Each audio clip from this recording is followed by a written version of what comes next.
please subscribe and don't forget to press the bell icon to get notified whenever we upload a new video. इस building के भीतर budget की छपाई का काम शुरू हो गया है और हर किसी की निगाहें टिकी हैं इस बजट पर। आखिर अलग अलग सेक्टर की बजट से क्या उम्मीदें हैं, ये जानने के लिए हमारी पूरी टीम जाएगी देश के अलग अलग हिस्सों में। रोहन, कहाँ जाना चाहेंगे? मैं तो किसानों के बीच जाना चाहूँगा। प्रतीक? मुझे तो रोजगार की चिंता है, एम्प्लॉयमेंट एक्सचेंज जाऊँगा। Employment exchange. मैं सर मंडियों में जाऊँगा, देखूंगा किसान को क्या दाम मिल रहा है। चलो फिर देखते हैं, जमीनी हकीकत का जायजा लेते हैं।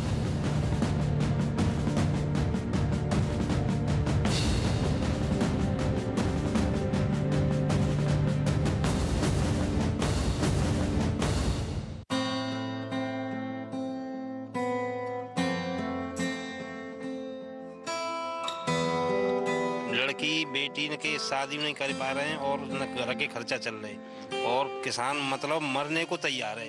वो हालत है रही किसान की।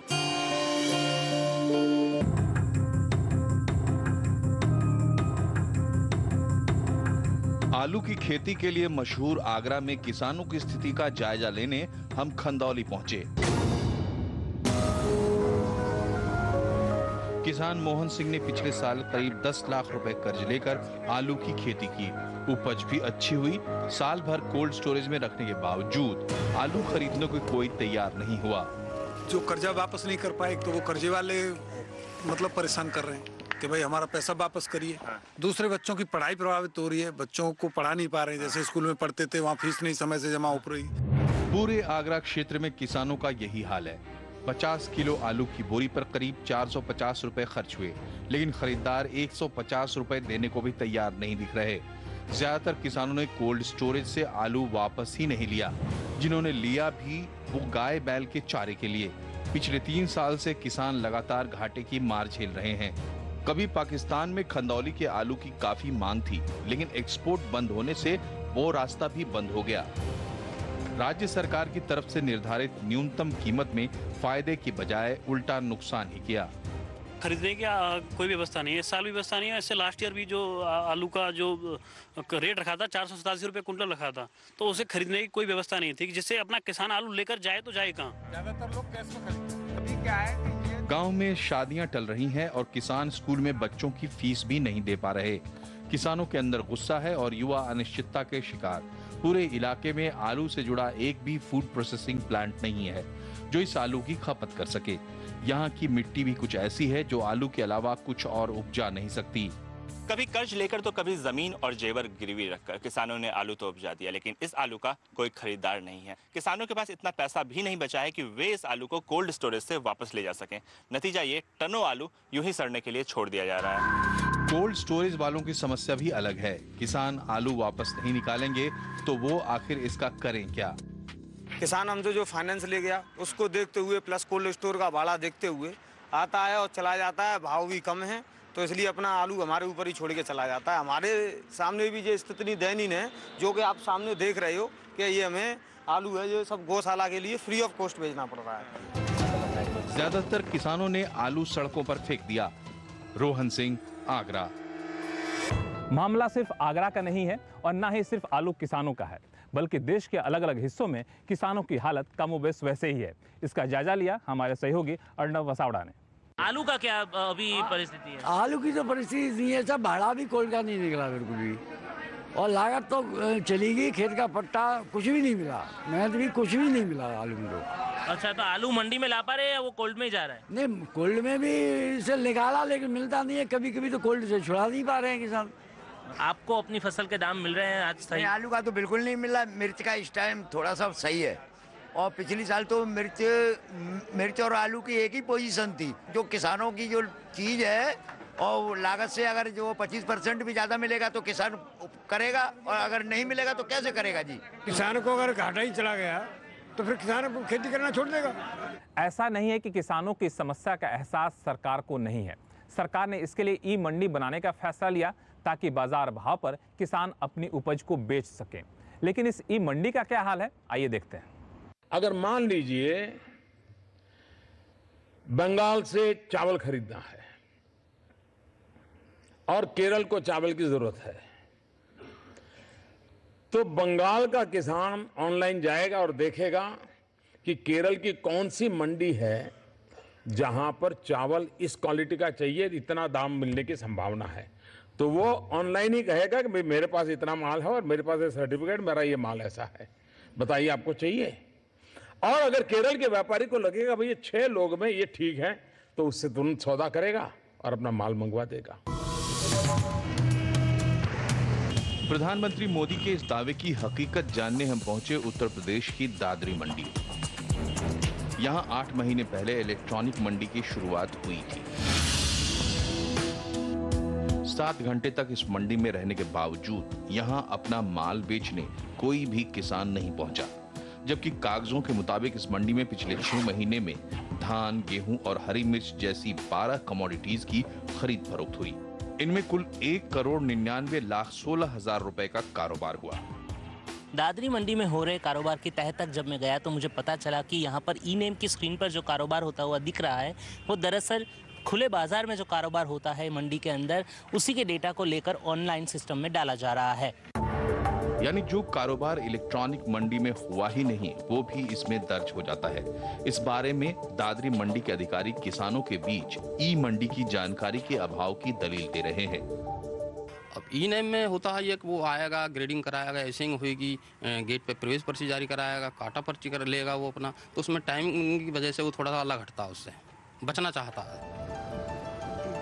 दादरी मंडी के अधिकारी की इस दलील में कितना दम है, ये जानने के लिए हम पहुंचे दादरी मंडी के पास ही बसे बझेरा खुर्द गांव में। यहाँ पर मेरे साथ कुछ किसान भाई लोग हैं, इनसे हम पूछेंगे कि आखिर क्यों वो राष्ट्रीय कृषि बाजार से जुड़ना नहीं चाहते हैं, क्या दिक्कतें उनको आ रही है, वो थोड़ा हम समझने की कोशिश करेंगे, उनसे खुद बात करेंगे और उनकी परेशानियों को हम समझेंगे। आप हमें ये बताइए कि दादरी मंडी में आप फसल बेचने जाते हैं, वहाँ पर नई योजना लागू हुई है 8 महीनों से राष्ट्रीय कृषि बाजार, क्यों उसमें किसान आप लोग जाना नहीं चाहते हैं? देखिए, पहली बात तो राष्ट्रीय जो आपकी योजना ये तैयार हुई है, इसको किसान जानते नहीं है, ना इसकी पहचान है कुछ उसे। किसान बिना पढ़ा है, किसान पढ़ा लिखा तो है नहीं, और किसान को जो चीज़ दिखाई नहीं देती, किसान को सीधा माल दिखाई देता है पड़ा हुआ मंडी में। पीछे मेरे को चेक दे दिया, 1 महीना के बाद का चेक दिया, 1 महीना के बाद में चेक बैंक में डाला, फिर बाउंस हुआ, फिर वापस गए, 2 महीने लग गए घूमने में, 2 महीने के बाद पैसे मिले। दादरी के इस कड़वे अनुभव के बाद हमने दूसरी इलेक्ट्रॉनिक मंडी की जमीनी हकीकत का जायजा लेने का फैसला किया। हम आ पहुंचे हैं गोविंदपुरम गाजियाबाद की अनाज मंडी में। ये मंडी भी राष्ट्रीय कृषि बाजार से जुड़ चुकी है और यहाँ पर हम ये जानने की कोशिश करेंगे कि गाजियाबाद की इस अनाज मंडी में किस तरीके से ई नेम के तहत पूरा काम होता है, पूरी ट्रेडिंग होती है। यहाँ बोर्ड तो दिखा, लेकिन ई नाम के नाम पर मिला तो धूल से ढका कंप्यूटर। ऐसा लग रहा था मानो कई दिनों से ये खुला ही ना हो। हालांकि अधिकारी का कहना है कि अभी सीजन नहीं होने से यहाँ किसान नहीं आ रहे हैं। किसी का सीजन है नहीं, किसी कम्युनिटी का कोई सीजन नहीं है। अभी पीछे धान का सीजन था तो उसमें आ रहा था, और आगे जब गेहूं का सीजन आएगा तो उसमें आएगा। एक्चुअली प्राइमरी की एंट्री कम ही होती है अराइवल, और सेकेंडरी की अराइवल ज़्यादा होती है। अच्छा, लेकिन इससे भी ज्यादा चौंकाने वाली बात ये थी कि ई नाम की वेबसाइट पर यह मंडी खुली दिख रही थी, यानी यहाँ कारोबार हो रहा था। जानकारों की माने तो दूसरी मंडियों का भी यही हाल है। ये जो एक टारगेट लगा के और ये दिखाना कि हमने 30,000 करोड़ का बिजनेस ई नाम में कर दिया, ये मैं इससे अपने आप को ही धोखा देने वाली बात है। जब तक अगर ये चीज़ हो रही है तो किसान को कीमत क्यों नहीं मिल रही ढंग की, कहाँ वो जा रहा है नीचे। सरकार का दावा है कि देश की 585 में से 470 मंडियों को ई नाम यानी इलेक्ट्रॉनिक राष्ट्रीय कृषि बाजार से जोड़ दिया गया है, ताकि किसान दूसरी मंडियों का भाव जानकर अपनी उपज की बेहतर कीमत पा सके। लेकिन इसमें कई दिक्कतें हैं। 2016 के बजट में इनाम का ऐलान कर दिया गया। इसके लिए 200 करोड़ रुपए भी आवंटित कर दिए गए, लेकिन जमीन पर इसका फायदा नहीं दिख रहा है। अर्नव वसावड़ा। अब तक आपने देखा कि देश के अलग अलग हिस्सों में किसानों की क्या हालत है। अब हम आपको दिखाएंगे कि एक्सपोर्ट सेक्टर की क्या हालत है। जी हाँ, वही एक्सपोर्ट सेक्टर जो रोजगार देने का एक काफी ठोस जरिया माना जाता है। पिछले 5 महीने से मोहम्मद सैफुल्लाह इसी तरह नौकरी की तलाश में फैक्ट्रियों के चक्कर काट रहे हैं, लेकिन 25 साल तक गारमेंट एक्सपोर्ट की फैक्ट्री में काम करने वाले सैफुल्लाह को आज कोई नौकरी देने को तैयार नहीं है। काम नहीं मिल पा रही है, ठीक है, हमें बहुत दिक्कत होती है हमारे बच्चे को फीस भरना है स्कूल का, लेकिन हमारे पास पैसे नहीं हो पा रहा। ठीक है, इस कारण से हमें बहुत दिक्कत हो रही है। सिर्फ सैफुल्ला ही नहीं बल्कि इनके कई साथी भी महीनों से नौकरी की तलाश में भटक रहे हैं। वही 12-13 हज़ार रुपये कमाते थे सर। अब क्या हमारा गुजारा कैसे होगा, बच्चों कैसे चलाएंगे खर्चा, परिवार कैसे चलाएंगे अपने। महीना में हम 10-11 हज़ार कमा लेते, अभी काम नहीं मिल रहा। इसकी वजह है बंद पड़ी ये फैक्ट्रियां।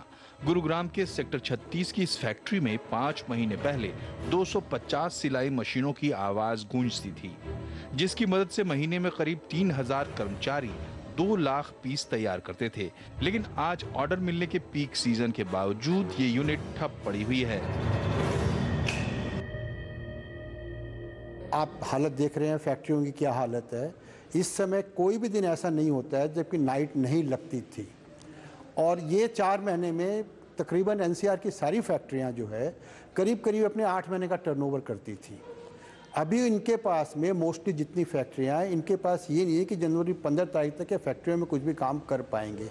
काम की बहुत कमी है। गुरुग्राम के उद्योग विहार में इस फैक्ट्री का भी कुछ यही हाल है। जीएसटी से पहले इस फैक्ट्री के मालिक राहुल सालाना 1.5 करोड़ का कारोबार करते थे, जो अब अपनी मशीनें बेचने की सोच रहे हैं। पहले 8% के लगभग हमें ड्रॉबैक मिलता था, जिसकी वजह से हम इंटरनेशनल मार्केट में थोड़ा कम्पीट कर पाते थे, और अब जो है साथ में जीएसटी भी लग गया, जिसका रिफंड अभी तक हमें मिलना शुरू नहीं हुआ है, और साथ में ड्रॉबैक ख़त्म हो गया। तो इस वजह से 12-13% का जो फ़र्क पड़ा है, बायर्स उसको प्राइस को इंक्रीज देने के लिए तैयार नहीं है, तो लॉस में इंडस्ट्री चलाने का तो कोई यूज़ नहीं होता। ये आलम सिर्फ गुरुग्राम का ही नहीं बल्कि देश के कई हिस्सों का है।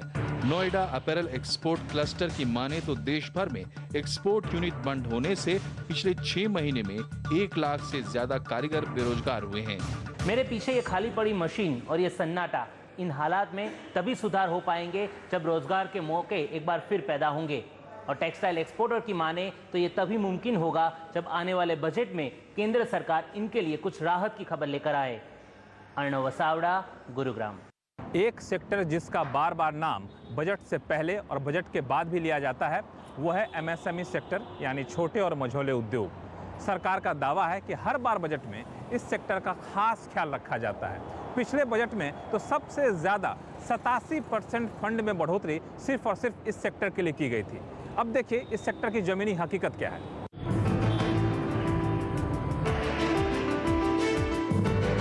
आगरा का फाउंड्री नगर, यहाँ लोहे से जुड़े कई लघु उद्योग हैं। कोई पानी का पंप बनाता है तो कोई रेल इंजन के पार्ट्स। दशकों से ये इलाका हजारों लोगों को रोजी रोटी दे रहा है, लेकिन पिछले 6 महीनों में स्थिति बदल गई है। जीएसटी लागू होने से पहले तक 1.5 करोड़ से कम टर्नओवर वाले उद्योगों को एक्साइज ड्यूटी में छूट थी, जिसकी वजह से बड़े उद्योगों से उनके प्रोडक्ट की कीमत थोड़ी कम रहती थी। अब इनका मुकाबला सीधे बड़ी कंपनियों से हो रहा है। अगर आप मार्केट में देखें तो आज की तारीख में एक एमएसएमई के यहाँ से जो प्रोडक्ट बन के जा रहा है और जो बड़ी यूनिट से जो प्रोडक्ट बन के आ रहा है, उनके बीच का प्राइस डिफरेंशियल केवल 3 से 4% का रह गया। अब इसको दूसरे परसेप्शन में आप समझें कि बड़े मैन्युफैक्चरर ने तो एक तरीके से मार्केट में 12.5% का प्राइस रिडक्शन किया, क्योंकि वो उसके बाद 18% जीएसटी चार्ज करेगा। छोटे मैन्युफैक्चरर को वो अपनी कॉस्ट में ऐड करना पड़ा आगे, तो जो फाइनल कस्टमर को प्राइस है उसमें अब उसको 2% का जब डिफरेंस देखेगा या 3% का डिफरेंस देखेगा, तो वो छोटे का तो प्रोडक्ट लेगा नहीं, क्योंकि बड़े के पास तो एक ब्रांड भी है। समस्या सिर्फ एक्साइज छूट खत्म होने की नहीं है। इन कारोबारियों के ज्यादातर वेंडर जीएसटी में रजिस्टर्ड नहीं थे, जबकि बड़े उद्योगों के साथ ये समस्या नहीं है। पहले नोटबंदी, फिर जीएसटी और कच्चे माल की कीमत बढ़ने से छोटे उद्योगों की मुश्किलें बढ़ गई हैं। इनमें से कोई एग्रीकल्चर पंप बनाता है तो कोई ट्रैक्टर के पार्ट्स, लेकिन आगरा का लघु उद्योग इस वक्त काफी दबाव में है। बाजार में बड़े प्लेयर्स के सामने टिकना इनके लिए काफी मुश्किल हो रहा है। अब तक आपने देखा कि किसान कितना बदहाल है, इंडस्ट्री कितनी बेहाल है। ऐसे में रोजगार का क्या हाल है? जब बात रोजगार देने की आती है तो कृषि के बाद मैन्युफैक्चरिंग सेक्टर दूसरा सबसे बड़ा सेक्टर है, जहां पर सबसे ज्यादा रोजगार मिलता है। आखिर इस सेक्टर में रोजगार की क्या हालत है, ये जानने जब हमारे सहयोगी रोहन सिंह निकले तो वहां का माजरा कुछ और था। आइए देखते हैं रोहन की एक रिपोर्ट।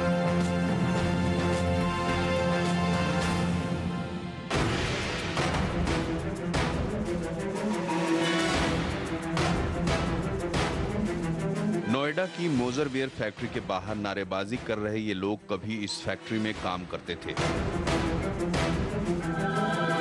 सीडी डीवीडी बनाने वाली फैक्ट्री की इसी नौकरी के सहारे ये लोग पूरे परिवार का भरण पोषण करते थे। हर रोज की तरह 2 नवंबर को ये कर्मचारी अपनी नौकरी पर पहुंचे तो नजारा बदला हुआ था। HR के हेड हैं, उनका मेल आया था, सर्कुलर उन्होंने जारी किया था कि 2 और 3 नवंबर को कंपनी में छुट्टी रहेगी, कि जो DG सिस्टम है उसके ऑयल चेंज करना है, उसको ये मेंटेनेंस के लिए 2 दिन हम प्लांट बंद रखेंगे। 4 नवंबर को जैसे ही सारे एम्प्लॉयज़ ड्यूटी पे आते हैं सुबह 6:15 से 6:30 बजे के बीच में, तो कंपनी का ताला लगा होता है। कंपनी परिसर में ताला लगा हुआ है, कोई भी व्यक्ति कंपनी के अंदर नहीं है। इसके साथ ही एक झटके से फैक्ट्री से करीब 2500 कर्मचारी नौकरी से हाथ धो बैठे।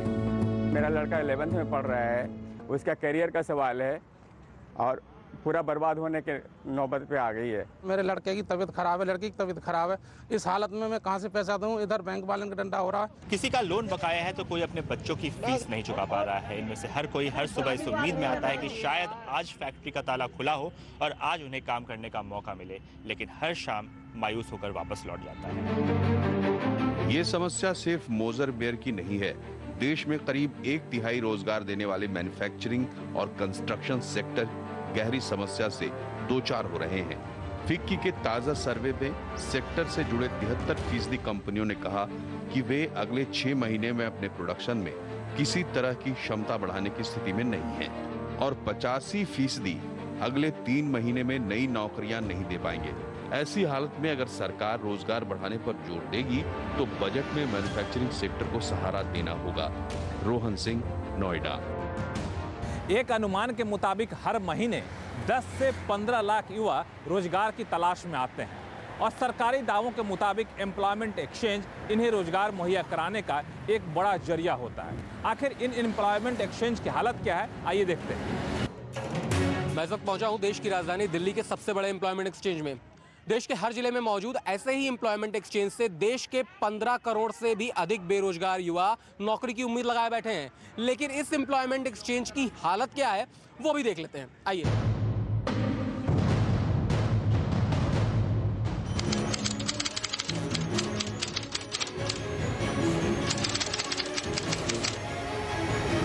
एम्प्लॉयमेंट एक्सचेंज के अंदर जैसे ही आप घुसेंगे आपको पहली नजर में एक इंक्वायरी काउंटर नजर आएगा, जहां पर रहकर आप ये पता लगा सकते हैं कि आखिर आपको कैसे रोजगार मिलेगा, कहां से रोजगार मिलेगा, कहां पर अप्लाई करना है, क्या पूरी प्रक्रिया है। उस पूरी प्रक्रिया की जानकारी आप इस जगह से हासिल कर सकते हैं। लेकिन इसकी तस्वीर देखिए, आपको यहां पर सिर्फ टूटे फूटे सोफे नजर आएंगे, गंदगी नजर आएगी और इंक्वायरी काउंटर पर बैठा हुआ कोई भी शख्स मौजूद नहीं नजर आएगा जो आपको इस बात की जानकारी दे सके कि आखिर कहां से और कैसे रोजगार मिलेगा।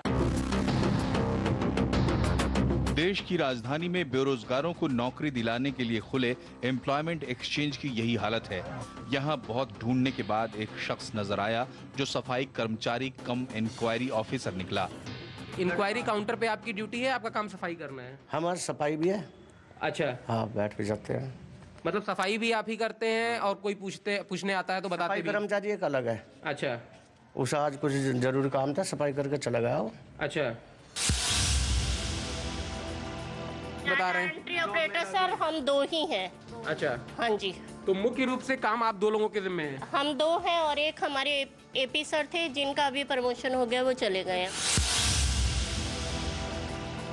पहले 2 वैकेंसी आती थी, 2 वैकेंसी पे 40 या 50 नाम जाते थे, उनमें तो सेलेक्ट कर लेते थे। अब 2 वैकेंसी पे जितने उस स्किल में नाम दर्ज हैं वो सारे जाएंगे, वो 10, 20, 50 हज़ार जितने भी होंगे सारे जाने जाएंगे। उनमें तो अपने रख लेंगे, बाकी पब्लिक बेकार।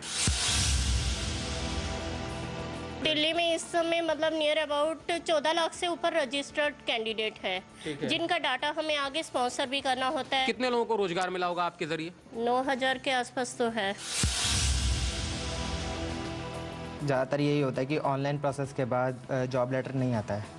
नहीं, लेटर हम भेजते ही नहीं, ना कोई नोटिफिकेशन आता है। ऑफलाइन प्रोसेस में होता था? आपके भाई, बड़े भाई किसी ने कुछ बताया है क्या? उन्होंने बताया था कि उनके अभी तक लेटर आते हैं ऑफलाइन प्रोसेस में। यहाँ से निकलकर हम पहुंचे केंद्रीय श्रम मंत्रालय। प्रधानमंत्री नरेंद्र मोदी ने बेरोजगारों को नौकरी दिलवाने का दावा करते हुए national career service portal launch किया था, लेकिन इससे मिले रोजगार के आंकड़े हैरान करने वाले हैं। बीते 3 सालों में पोर्टल के जरिए करीब 4 करोड़ बेरोजगार लोगों ने नौकरी के लिए रजिस्टर किया, जबकि करीब 2.5 लाख लोगों को ही नौकरी मिल पाई। मुझे लगता है कि अब तक सरकार ने जितने भी ऐलान किए, जमीन पर चीजें बहुत हद तक सही दिखनी रही हैं। बिल्कुल, आगरा में तो किसानों की हालत इतनी खराब है कि कोई और रोजगार मिल जाए तो किसान ही छोड़ दें। यहाँ तक कि मंडियों के अंदर राष्ट्रीय कृषि बाजार लागू है, लेकिन किसानों को पता ही नहीं। समझ में नहीं आता है कि एम्प्लॉयमेंट एक्सचेंज खुले क्यों हुए हैं जब 1% लोगों को भी रोजगार नहीं दे सकते हैं। मुझे लगता है कि ऐसे में बजट में नए नए ऐलान करने की बजाय फोकस इस बात पर होना चाहिए कि जो भी हम ऐलान कर रहे हैं उसको सफलतापूर्वक कैसे लागू करें।